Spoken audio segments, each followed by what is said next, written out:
รื่องบินเฮลิคอปเตอร์ทัพชิกอเมริกันตกจำหวังนำฮอร์มุสทรัมป์จอมจึงเมืองอเมริกันลาดว่าผู้ขับฮอเครื่องบินชองก็อันเป็นสังรถเพลีว่าหนังไหนห้องการข่าว AP บอกลาดว่าเมื่อป่วนมาในวันที่8เดือนที่6ปี2526นั้นเครื่องบินเฮลิคอปเตอร์ติกโตอาปาเช่ของทัพชิกอเมริกันไล่ตกจำหวังนำฮอร์มุสว่าหนังไหนเสผู้ขับฮอเครื่องบินชองก็เลยขามตั้งจอเทียมไว้วันไหนยาวลองเปิงเปลี่ยนไหนเปลี่ยนมาไหว้เสียอิหร่านและทั้งอิสราเอลเลยปืดยืดตึกตัวกันขึ้นเปลี่ยนปอกกำเฮียกับมอนตั้งไหว้เสียอเมริกันเลยตกลงกึดตึกกันทั้งอิหร่านเมื่อกลางเดือนที่4ปี25เศร้ากันปนมานั่นเสียฝ่ายสีขาวลงปองซึ่งอิหร่านและยืนยันว่ามีรองเครื่องบินชิกอเมริกันตกเตะก้อยการใบลาดปันข้อมูลหัวย่อยสังเทียงฝ่ายจอมชิงอเมริกันตอนนี้ทำได้ตอบข้อถามผู้ปืนเผาที่ตาเครื่องบินกูเมืองจอห์นเอฟเคนเนดีว่าเสียกว่าด้วยปล่อยเข่งบาสเกต NBA ปล่อยเลื่อนชุดเมื่อขึ้นวันจันทร์เส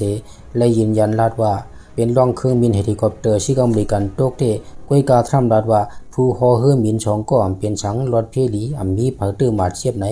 ได้ปันข้อมูลหัวย่อยสังเทียงหรือสิลาดว่าเฮาเตะออกเล็กปืนเผาในวันผูกปานในก้อยเครื่องบินเฮลิคอปเตอร์อาปาเช่ในเป็นเครื่องบินลำลองของชิกอเมริกันตอนตาให้ห้ามลองต่อส่งน้ำมันดิบและคือต่อน้ำมันของอิหร่านตอนตาได้มีวิหารไฟอิหร่านไล่ขอตกลงตอนตาคือยึดลองสุกยงเครื่องบินเฮลิคอปเตอร์เช่นไหนยังเลยถูกเมืองโฮมตุม UAE เจ้าตื้อตอนตายีตะลอนอิหร่านตกในปางซึกอิหร่านพอกในป่าจอมหนังข้อมูลเหนือเว็บไซต์เซนคอมลาดว่าเครื่องบินเฮลิคอปเตอร์อาปาเช่ของอเมริกันกำปน้ำเสื้อตอนตาการติกโตลองกำเทียมฝ่ายกลางเฮาอันจำและการล้อมด้วยฝ่ายกลางเฮาเพราะว่าลองเปิงเปลี่ยนอันไหนเลยถูกยืนยันเปลี่ยนตีในจริงที่เป็นโปรแกรมตั้งชุดอันเลยชุ่มเครื่องบินเฮลิคอปเตอร์อาปาเช่ของชิกอเมริกันว่าเสียปางซึกอิหร่านได้เปิดหน้าซึกมาแน่ลองในกรณีจอมผืนข่าวนอกเมืองเตรียมลงไว้มีหนังในข่าวเดี๋ยวพี่น้องเขามาด้วยข่าวปางตึกใหญ่ลงอันเกิดขึ้นตั้งตะวันออกกลางย่ามเหลือในก็จะเป็นปางตึกอเมริกันและอิหร่านไล่ขึ้นติซาเป็นปางตึกกันเฮาแฮงไว้ค่ะเนาะว่าเสียอิหร่านยื้อใส่เมืองอิสราเอลยาวก็อิสราเอลก็ขึ้นตอบขึ้นอิหร่านมือพ้องยามนั้นก็อันเป็นจอมพ้องลงอันเป็นจอมจึงเมืองอเมริกันประธานาธิบดีโดนัลด์ทรัมป์ก็ออกมาเฮฮัมทั้งสองฝ่ายให้กึดปางตึกต่อกันก้อยกาเฮียงแลลูกก็ที่ภายเฮฮัมซ้ำเข้ามาเปลี่ยนภายอันเข้าปางตึกกว่าอันนั้นเฮาขามาต่อไต่คันนี้กันค่ะเนาะภายดังมื้อว่าใน มันมีเฮลิคอปเตอร์ของอเมริกันอันเอาห่มรวมตีปางหลายห้อมุดเฮลิคอปเตอร์นั่นเป็นเฮลิคอปเตอร์อันยามผ่านปางตึกมาหลายปางว่าได้เป็นดังว่าได้เป็นดังปางตึกอิรักเนี่ยว่าได้เป็นปางตึกที่ลิเบียเนี่ยว่าได้เป็นปางตึกที่ซีเรียเนี่ยแล้วก็ปางตึกที่อัฟกานิสถานได้ในเฮลิคอปเตอร์ลำในยามเข้าปางตึกมาหลายปางก้อยกาถูกพายุตกก้อยกาเมื่อวานในซ้ำไล่ตั้งอิหร่านเขาเอาโดรนกามิกาเซ่อันชื่อเสียงลือหลังอันอิหร่านเขาเฮ็ดออกค่ะเนาะอิหร่านก็ปล่อยโดรนกามิกาเซ่นั้นมายื้อใส่เฮลิคอปเตอร์อันชื่อเสียงใหญ่ของอเมริกันว่าเสเฮลิคอปเตอร์นั้นตกลงกว่าในอเมริกันก็ส่งโดรนเข้าจอยแถมก้นของเขาอันตกกว่าในเฮลิคอปเตอร์นั้นได้มี2ก้อค่ะเนาะเฮลิคอปเตอร์ได้ตกกว่า1ลำก็ก้นหนังมันมี2ก้อก็ในหนังหือก้นฮอเฮลิคอปเตอร์นั้นได้ถูกอิหร่านเขาเงียบกว่าเปลี่ยนตูยือนั่นน่ะภายดังกับศึกอเมริกันเขาก็เข้าจอยเอากำซื้อยาก็ไล่กวนมาขึ้นทั้ง2ก้อรถเพค่ะเนาะก็ในว่าหน้าๆเนี่ยอเมริกันก็ขึ้นเมื่อเจ้าหนังประธานาธิบดีโดนัลด์ทรัมป์ก็เลยว่าใส่ลำต่อซะม5เสร็จแล้วใจเครื่องบินเข้ามาตึกต่อตับซึกอิหร่านอันอยู่ที่ปางหลายฮอร์มุดเกาหลีอันอยู่ที่ในเมืองหลวงกรุงเทหะรานอันนั้นก็อเมริกันเขาเอาเครื่องบินเข้าตึกยื้อใส่กำในอเมริกันในใจขีปนาวุธโทมาฮอคค่ะเนาะขีปนาวุธโทมาฮอคนั่นจะเป็นขีปนาวุธอันยื้อไหลเมียนเย่าก็ยื้อไหลไกลอันนั้นก็อเมริกันก็ใจโทมาฮอคตัวนั้นเสร็จแล้วยื้อใส่คืออิหร่านอันอยู่ในปางหลายนั้นอันอยู่ในปางหลายฮอร์มุดนั้นไกวกับตั้งนำตั้งหลายค่ะเนาะก็ในอเมริกันได้ขึ้นใจเครื่องบินตึกเข้ามังเวท มันเจอหนังอันเฮกลางตั้งกลางเฮาเนี่ยยาก็เอามาได้เป็นห้องน้ำกินเนี่ยเขาว่าพลังงานนะครับเนาะมันเจอหนังห้องไฟฟ้าเนี่ยหลายสื่อหลายอันครับเนาะเอามาได้เป็นห้องอันเฮ็ดออกขีปนาวุธเนี่ยว่านั้นก็ว่าอิหร่านได้ยื้อใส่โดรนของเพราะว่าอิหร่านได้ยื้อใส่เฮลิคอปเตอร์ของอเมริกันตกน้ำปางหลายกว่าในอเมริกันเอาขึ้นตอบแทนกำซื้อกันเนาะขึ้นตอบแทนกำเดียวก็ในโดนัลด์ทรัมป์ก็ออกมาปืนเผาว่าเตียนไรมาตอบแทนในย้อนเปออิหร่านในจันข้าวยำลองอุบโอกันในหึงป่นอเมริกันอำเยือนกันระยะอเมริกันอำ10ปันข้าวยำกว่าอะไรแท้งยะอิหร่านในตื่นเตะไรหับพรหายจ้าอันตีอำยำเปลี่ยนมาสิปอกเนี่ยอันนี้ก็อเมริกันโดนัลด์ทรัมป์ก็ที่สั่งการกำซีกันเนาะใจเครื่องบินตึกแล้วก็ใจดวนใจขีปนาวุธโทมฮอคเนี่ยอันขึ้นจันขึ้นกราบทั้งหลายจังนั้นก็เข้ามามังอิหร่านกันเนาะเพราะว่าอเมริกันว่ามังอิหร่านจังนั้นอิหร่านก็ถามว่ามันยอมฮะเนี่ยอิหร่านก็ไม่ยอมครับกำนั้นอิหร่านก็ยื้อสายตับซึกอเมริกันอันอยู่ในคูเวตยาวก็อันอยู่ในป่าเลียนเมืองคูเวตและเมืองป่าเลียนยาวก็จอร์แดน3เมืองในก็เปลี่ยนเป้าหมายที่อิหร่านเขายื้อขีปนาวุธได้ด่วนนับผงมันยื้อใส่เขาเนาะนั่นก็เฮ็ดให้มีตับซึกอเมริกันอันอยู่ทั้ง3เมืองในเขาเนาะอันว่าจะเป็นคูเวตในป่าเลียนในจอร์แดนใน3เมืองในก็ถูกอันที่เป็นตับซึกอเมริกันนะครับเนาะถูกอิหร่านในปล่อยด่วนในขีปนาวุธในเฮ็ดให้ก็มีลองลูกไกวทั้งนั้นก็ในอเมริกันได้ว่าว่าเสอิหร่านในกว่าทุบใส่ตับซึกอเมริกันอยู่ทั้งตะวันออกกลาง3เมืองนั่นขนาดเนาะก็ในอเมริกันโดนัลด์ทรัมป์ในก็ได้ว่าที่สั่งสอนอิหร่านให้พออำลือสังที่มังให้เฮียงที่สุดอันนี้ก็บอกว่าต่างภายต่างอำยอมช่อยอมหย่อนต่อกันก็ในโดนัลด์ทรัมป์ในมังกว่าก็มือไปด้วยผลงานมันนะครับเนาะมือไปด้วยว่าลองรู้ซุ่มอิหร่านมีกะหือก็ในอิหร่านก็ว่าเสมังใส่ตั้งตะวันออกกลาง3เมืองนะตั้งตะวันออกกลางใน3เมืองก็กะมันใจมังใส่ลงปองจึงเหมือนเจ้านางปาเลียนในคูเวียดในจอร์แดนเนี่ยอันนั้นได้ก็เขาจะในไปเอาอย่างซึ่งเขามามังย้อนเบอร์อิหร่านในตึกมังใส่ที่ตับซึกอเมริกันตั้งไว้นั่นก็ค่ะเนาะที่ในก็เขาสามภายในก็ห่างแฮนไปค่ะเนาะห่างแฮนไปสังเกตว่าอเมริกันใน10เขาบักตึกใหญ่ในเขาสามภายในก็ได้จังเขาจ้อมเนี่ยก็ในอิหร่านในรัฐว่าอันนั้นเป็นอันสั่งสอนอเมริกันกว่าตับซึกอเมริกันอันอยู่ตั้งตะวันออกกลางในให้ถอยออกมือเสียงเพราะกูตายให้ถอยมือเสียงในอิหร่านก็ใจลอกไล่แข็งใจลอกไล่แข็งค่ะเนาะ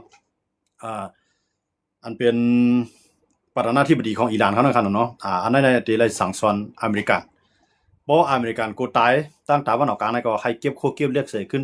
เก็บโคเก็บเลี้ยงเสียเลยขึ้นปอกเมืองอเมริกันเสียงอันนั้นได้เป็นประธานาธิบดีของอิหร่านออกมาปืนเผาครับเนาะก็ในเขาก็ประธานาธิบดีอิหร่านยังขึ้นปืนเผาว่าที่มังแบบเสียงอันเป็นตับซึกอเมริกันอยู่ตั้งตะวันออกกลางในมาเมืองไหลปันตีอยู่ตับซึกอเมริกันไว้ก็บอกว่าเมืองนั้นผู้หันเปลี่ยนใจอเมริกันเสียเลยเหมือนดังเป็นผู้เขียนอิหร่านพร้อมตาเดตึกยื้อใส่ให้ป้อเลยลูกใหญ่ซุ่มลงในบอกว่าอเมริกันอิหร่านในก็อำเข่อย้อนครับเนาะต่อให้โดนัลด์ทรัมป์ในหลอกก็อิหร่านได้ไปย่อมครับเนาะอิหร่านได้ไปย่อมก็ในอันเป็นพี่เฮกเซตครับเนาะพี่เฮกเซตในจะเป็นเขามากระทรวงสงครามในผู้ป้องกันภัยตึกในเขาเนาะเพิ่นความใต้เขาเนาะผู้ป้องกันภัยตึกพี่เฮกเซตนั้นออกมาลาดว่าในข้าวยามอันจำในอำป่นแทงหลายจูมองก้อยเนี่ยแลบที่เป็นคำขึ้นในครับเนาะแลบที่เป็นคำขึ้นในอันนี้พี่เฮกเซตในออกมาลาดว่าเดี๋ยวใจเครื่องหนักอันขึ้นจันขึ้นกราบเสิเลยอันอิหร่านไปย่ำมาสิบอกนั่นที่ปล่อยใส่อิหร่านเนาะอันนี้ก็พี่เฮกเซตในออกมาลาดไว้ว่าแล้วจะเป็นคำไหนมันก็รัดว่าอำป่นแทงหลายจุ่มมองนั่นนะครับเนาะก็การมันรัดว่าเป็นจุ่มมองหลายข้าวยามหลายที่ก่อมรัดในข้าวยามจำๆเนี่ยอำป่นแทงหลายจุ่มมองเนี่ยที่เข้าตึกเครื่องอันขึ้นจัดขึ้นกราบที่สุดของที่อเมริกันเขานั้นเดียวเข้ากับมังใส่ในเมืองอิหร่านตรงว่ามาด้วยนะอิหร่านก็ย่อมมาอเมริกันก็ย่อมครับว่ามาด้วยครับเนาะกำในโอ้ยนั่นน่ะถามว่าอิสราเอลในตอนได้จังเข้ามาป้าห้าในอิสราเอลในแลบดีจังเข้ามาป้าย้อนเบอร์อิสราเอลในมีเป้าหมายสูงสุดตอนได้กวาดล้างอิหร่านตับซึกIRGCนั่นค่ะเนาะให้ป้อปีนไปเรียกไล่เปิงอุปเปิงพ่องงำเมืองอันเป็นจะมีเนทันยาฮูในไปด้วยเงาลายมันว่าจองตุนุทำในเด ที่ห้องมันเข้าบังตึกจ่อยเพราะว่าโดนัลด์ทรัมป์เขาห้องเข้ามาในอิสราเอลในมันเรียกว่าสตาร์ทเครื่องไว้นะครับเนาะมันเรียกว่าหางยันไปเครื่องบินในก็นับโหปากล่ามมันเสร็จแล้วที่เข้ามังแทงในอันนี้ก็ได้เป็นที่เปลี่ยนปังตึกอันใหญ่เกิดขึ้นกำลังอิหร่านก็รับว่าปางหลายข้อมูลในคือลำไหลตื้นเตี่ยมไหลเลี่ยงนะปางหลายข้อมูลในคือลำไหลว่าไพเซมว่ากันเนาะนั่นได้เพราะคือลำไหลถ่อมอิหร่านพร้อมได้โจมลงน้ำปางหลายไปไทยไรเนี่ยปองว่ากู้ภัยภายในมีลองหย่อนย่านต่อกันกู้ภัยภายในมีลองที่ว่าเก่าแก่เมื่อแขนเอาตั้งให้ตั้งตื้อเจ้าเก่าให้พร้อมแต่ได้เกิดเป็นปังตึกใหญ่อันนี้ก็ที่เป็นอันดีสนใจมากเพราะว่ามันเหมือนหนังพี่เคเซียดลาดครับเนาะพี่เคเซียดนั้นมันเป็นผู้ปองการผ่ายตึกนะครับเนาะกับกระทรวงสงครามนะครับเนาะผู้ปองการผ่ายตึกของอเมริกาในก็รัดว่าเดี๋ยวข้าย้ำปอดทางหลายจูมองในเตียนตั้งกวนกำผามย้ำหุ่มย้ำหันตีไรหูตีไรหันตีไรต้วยบอกว่าเตียนเป็นขึ้นจันที่เฮ็ดให้อิหร่านในจมเหลียวนั่นได้เป็นตั้งไคไลของพี่เคเซียดก้อยว่าตีเฮ็ดไรมอกกะคือนั่นได้เข้าตีไรไปต้วยนะครับเนาะกู้ภัยภายในตั้งตาวันออกกลางก็อิหร่านรัดว่าตีกวาดล่างรับศึกอเมริกันพวกกูตายก็ให้แฮนแควนเรื่องมือขึ้นเมืองอเมริกันหมดอันนี้ก็จะเป็นประธานาธิบดีของอิหร่านนั่นขนาดเนาะเตรียมว่าปืนเผาเขาเนาะมาจะเป็นพ้องต่างนอกเมืองของเขาเนี่ยมาจะเป็นประธานสภาของอิหร่านเนี่ยกูก็ในเขา3ก็ในก็รัดแข็งเหมือนกันครับเนาะมื้อเดียวในภายอันเป็นกลางมนเจอหนังปากีสถานก็พูดที่เป็นกลางซึ่งครับเนาะในเขาย่ำเหลียวในก็ได้เลยไปด้วยเงาลายมันก็ได้ครับเนาะบอกว่าอเมริกันก็อิหร่านก็สำเฮ็ดจ้อมเพราะอิหร่านระยะอเมริกันก็สำเฮ็ดจ้อมภายไรก็ย่อมเฮ็ดจ้อมเสร็จแล้วก้นก็อยู่เป็นกลางก็คือเยอะครับเนาะเพราะมาด้วยมันเป็นหนังปากีสถานมันห่างๆแค่ซึกทางต่างนึงปากีสถานก็รัดว่าติดกอดล่างตับซึกตอลิบานอันเป็นโลบองซึ่งตอลิบานที่ในเมืองอัฟกานิสถานนะครับเนาะทั้งสองภายในต่างภายต่างกล่าวหากันก็ในโลบองซึ่งปากีสถานเนี่ยกล่าวหาอัฟกานิสถานรัดว่าลงปองซึ่งตอลิบานในปันแห่งผู้ก่อการให้อันมาตึกยื้อตับซึกปากีสถานย้อนนั้นแล้วเฮาได้ไล่ถอนหักถอนโหเนี่ยอันนั้นก็ภายดังปากีสถานก็ปืนผาพร้อมตะเดปืนปังตึกใหญ่ต่ออัฟกานิสถานครับบอกว่าปังตึกในดังยูเครนรัสเซียก็มังกันก็ในอเมริกันและดังอิหร่านก็มังกันอิสราเอลและดังฮิซบุลลอฮ์ก็มังกันก็ในพวกปากีสถานและดังอัฟกานิสถานขึ้นมังกันขึ้นก็บอกว่าปังตึกนั้นล่ามกว่าหลายพื้นที่ครับเนาะก็ในพวกเขาคำมาด้วยแทงว่าที่อันอิหร่านลำย้ำหลอกไว้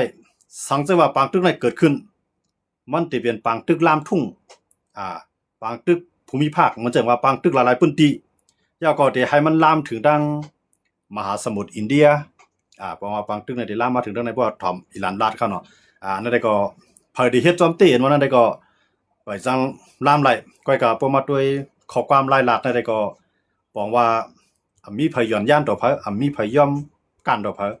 อก็ว่าเพแก่เพก็ว่าเพแขนเนาะมันจังอเมริกันก็ลาดว่าที่กวาดล่างตับที่มังแบบให้อิหร่านในขึ้นถอยกว่าเป็นยุคหินในเหมือนจังว่าเหมือนจังหนังเมื่อปากปีพ่นมาเหมือนจังว่ามีน้ำมันใจมีรถกาขี่จัง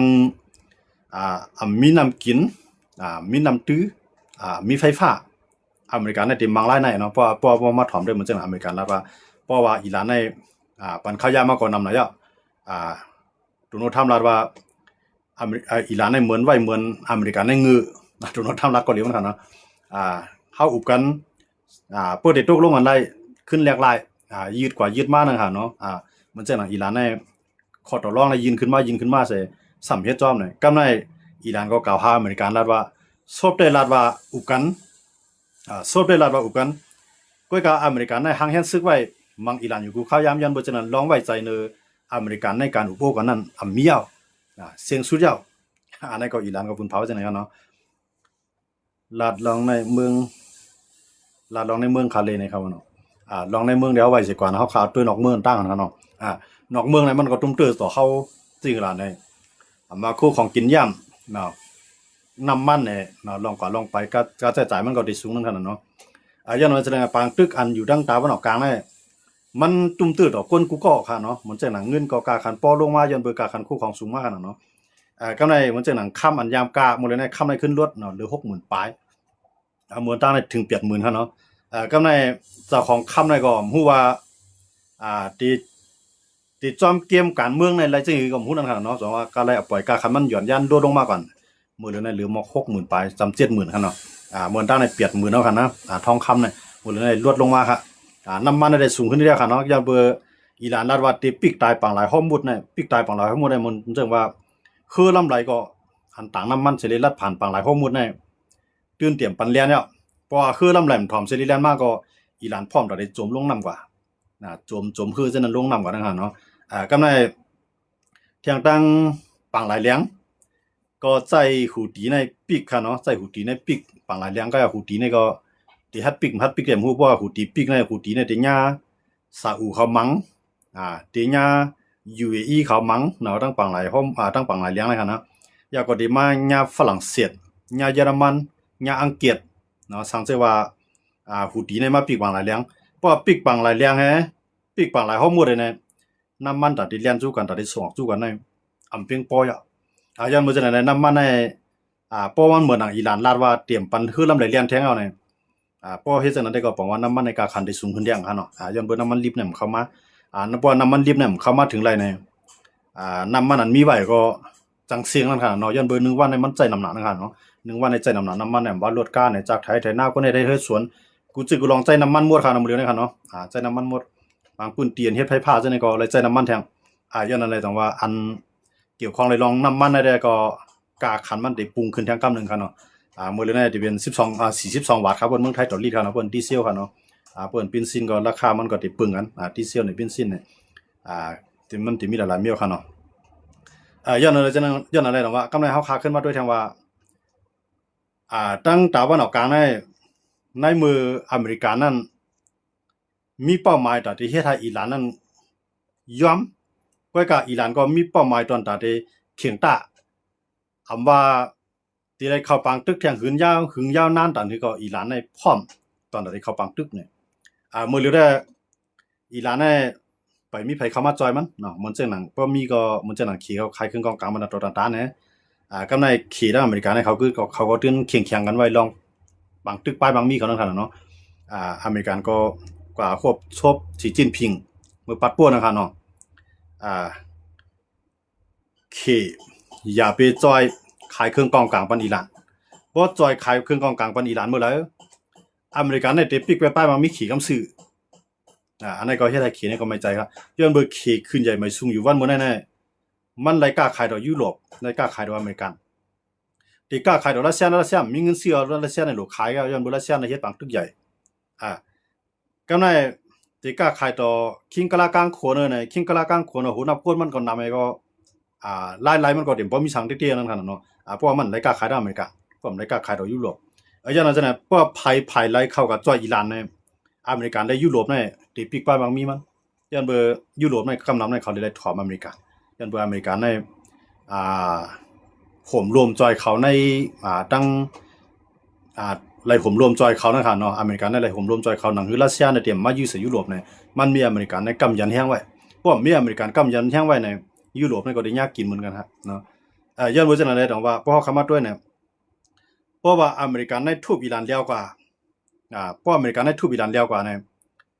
ขี่จังได้มาจอยพวกเข็มมาจอยก็บอกว่าเขียนในปัดมือแบบอิหร่านสิเลยยอมแต่ที่เฮ็ดก็ยุโรปเขาตั้งการค้าขายกันเนาะทางอเมริกันเขาก็ในรัสเซียได้ตัดมาจอยได้จังนะพอรัสเซียมาจอยปุ๊บเนี่ยที่ระยะยุโรปเนาะยุโรปเขาเนี่ยก็จะมีอยู่มอก3เมืองเนี่ยบางรัสเซียเมืองเดียวก็ในเพราะว่ารัสเซียก็มาจอยขี่ก็จอยใน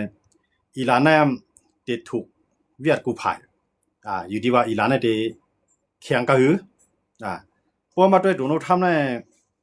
สังเกตว่าบางตึกอันนั้นมันเอาไล่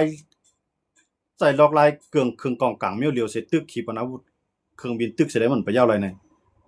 นั่นคืออิหร่านได้ย่อมบางตึกนั้น อเมริกันในจังใจนิวเคลียร์ก็เป็นก่อนไรครับเนาะย้อนเบอร์อเมริกันในยามใจมามือปานเกี่ยวปานเนาะเมื่อนั้นในเกี่ยวปานในเครื่องคันเนาะเกี่ยวปานในอุปเปิงในกลุ่มเอเชียทั้งเสียงเกี่ยวปานในเมื่อนั้นในแก่นแข็งนะครับเนาะก็ในอเมริกันในก็หันว่าพอตึกกันจอมดีในอเมริกันในตายน้ำหนาย้อนเมื่อนั้นอเมริกันในเลยลองตั้งเสียงเลยเฮาตีเอาก้นเฮาก็ตายเอาข้ายังบ่ได้ปล่อยนิวเคลียร์ใส่ ว่ามันมีลองดูซุ่มหนามอเนี่ยผายนั่นก็กาเดเลยย่อมกันเหมือนเจ๋งเกี่ยวปานั่นค่ะเนาะเหมือนตั้งในเกี่ยวปานนั่นย่อมเพราะญานิวเคลียร์2ลูกเนี่ยและย่อมกว่าก็เลยถามว่าอเมริกันได้ใจในขยะมันจำได้ก็เรียบเปลี่ยนไรครับเพราะว่ามันมังมาแห้งเอาเลยถึงที่ใจแห้งซึกจอมลินก่อนนั่นขนาดเนาะมื้อเรียนในอเมริกันเนี่ยไปเลยใจแห้งซึกจอมลินแต่ตึกใจแห้งซึกร่างกลางหาวไงเพราะว่าถึงที่ไรใจแห้งซึกจอมลินในเข้ากับซิม1ในอยู่ในเลี่ยมเอาแห้งซึกเข้ากับซิมออกมา2มาในน้ำมันอันอยู่ที่เกาะคากนะครับเนาะกุนคากนะเพราะอเมริกันยังอ่านเอาดูในการที่ได้เอาแห้งซึกในเข้ากับซิมเพราะว่าอเมริกันน่ะเอาแห้งซึกจอมลินในเข้ากับซิมเนี่ยมันเหลียวมันไห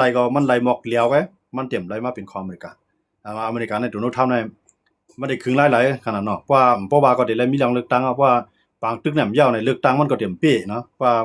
คนเมืองในไว้ใจมันคนเมืองในไว้ใจโดนัลด์ทรัมป์ให้เลือกตั้งมันขึ้นมาว่ามันสิมาเฮ็ดให้ลองมันกึมจึงเมืองในแก่นแข็งมันสิมาเฮ็ดให้ลุมฟ้าในง่ำเย็นโดนัลด์ทรัมป์ในมือปลสีมันคันเนาะมือมันสิจะหาเสียงเลือกตั้งในคันนะก็กะว่ามื้อนั้นโดนัลด์ทรัมป์ก็เลยขึ้นมายาวบางตึกอีหลานนี่ก็เปลี่ยนกว่าปากวันยาวค่ะเนาะก็ในปากวันในใจว่าตึกกันกูวันค่ะเนาะในปากวันใน